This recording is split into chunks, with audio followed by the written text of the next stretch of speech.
Good morning, everybody. This is the gray-haired old chef again. It's again 5 o'clock in the morning. Working on like my 10th day straight. I lost count. We've been shorthanded, so I've been pulling some extra time just to hold things down here at the nursing home. Today, I was wanting to talk about the use of convenience foods in the kitchen. I know that that's a controversial subject, especially among chefs. And to be honest with you, if I was running a fine dining restaurant, my answer to the question of using convenience foods would definitely be hell to the no.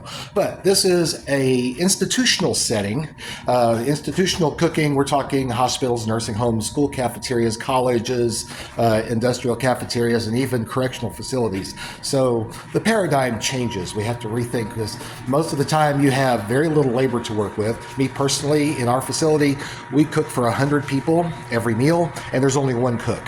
So what do you do? And also the facilities are limited. We don't have big stock steam kettles, stock pots, things like that. So what do you do? And I will definitely expand on that in the upcoming minutes, so stay tuned. You already know, when you're on the line, your knife isn't a tool, it's an extension of your hand. If it can't keep up, neither can you. Dalstrong Knives are built for that pressure. High-carbon steel holds a razor edge through long prep and brutal services, so you're not stopping to baby your blade mid-shift. The balance is dialed in, giving you control on everything from fine brunoise to heavy breakdowns. And let's be honest, gear gets beat up in real kitchens. Dalstrong gives you that premium performance without the price tag that makes you nervous to actually use it. This is a knife you can trust on your busiest night, consistent, sharp, and ready to work as hard as you do. Dalstrong, built for chefs who don't have time for excuses. Click on the link in the description to see Dalstrong's full line of knives and tools for your kitchen. Okay, so what am I talking about when I say convenience foods? I'm talking about those food products that you purchase for your establishment that basically take a shortcut, okay? No way around that. We're talking gravy mixes, soup bases, cake mixes, canned goods that you could otherwise make from scratch, like chili or refried beans or something like that. Even to the point of things that are heat and serve, such as maybe a frozen lasagna, which I never do, to be honest with you, or even frozen pies and cakes that you just cut and serve. And why would we use these? Well, you have to take some variables into consideration. First of all, you have to take into consideration the skill level of your staff, okay? I'm out here in West Texas, and we're not exactly known for our culinary prowess out here in the Wild West. I'm a retired chef out of Dallas, so I have spent my career working in various culinary environments, and yes, I could do this stuff from scratch if I needed to. The other thing to consider is your labor cost. You know, we don't have a brigade of cooks doing this stuff. You have one person doing everything.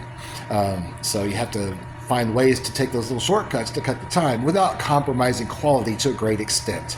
And then another variable is also your quality. You have to pick products that are at least very good. They may not be as good as a trained Michelin star chef making it from scratch, but they're good enough, especially in the environment that you're serving in. Like I said, we're not doing Michelin star restaurants here. We're serving in a institutional facility, but even with that, our clientele still deserves the very best that we can produce every time. So let me show you what I mean about some of these convenience foods and how I use these in the establishment in which I work. First of all, let's talk about bases, okay? In this facility, we don't really have the time, the resources, the labor, and the facilities to really produce stocks from scratch. So we do use the paste bases. Some people might use powdered bases, but I generally always make sauces from these bases using a roux. So basically the chicken base is just a little shortcut. I know it's not as good as spending hours simmering a stock pot, but it works in the facility in which I'm working. Gravy mixes, this is the only gravy mix that I use. And the only reason why we use this one is because in the morning, we only have 1 hour to produce breakfast. And the time it would take to make a bechamel from scratch, in addition to all the other items that are cooked for breakfast for 100 people, it's just not possible to get that product done in a reasonable amount of time. All the other gravies and sauces we do make from scratch, with the exception of the fact that we use a base instead of a stock. Okay, instant potatoes. That's a controversial subject. Now, I insist on trying different brands until I settled on one that has excellent flavor, has a very good taste. This is the Idaho and Rustic Baby Reds. It actually has little bits of the red potato in there. When you mix them up, you still got little chunks of potato. Has a very good flavor. Sometimes I'll dress it up with maybe a little bit of extra garlic and butter, but it's a good product for an institutional environment. I certainly wouldn't serve it in a restaurant, but in this environment, it works very well. Cake mixes, again, it's just a time saver. I can make cakes from scratch, but can I really make a superior product? Probably not to the extent that we would justify the extra labor to make it from scratch versus using the mix. And sometimes even cases where we have to have some frozen pies. Now, most of our cakes and pies we do make from scratch, but some of our cream pies and meringue pies, yes, I can make these things, but they're very time consuming and we just don't have the labor to do so. This is a Chef Pierre pie, even though it's not labeled because it came in a commercial case. But the point I'm making here is that you want to pick out products that still have good quality.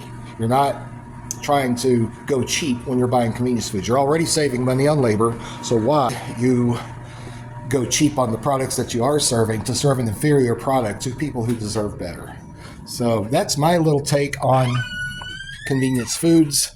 And I know that's a controversial subject. Chefs are very proud of their skills, but take into consideration your labor cost, the talent you have working for you or lack thereof, and the time savings. So, don't go cheap, but be smart about it. Always think about what you can produce in the time that you have that is a good enough quality for your clientele. And that's really about all I have to say about that. I'm not against using convenience foods. I just think you have to think about the environment in which you are working, the people that you're serving, and adjust accordingly. So anyway, that's about it. Y'all have a wonderful day, and I will see you in the next one.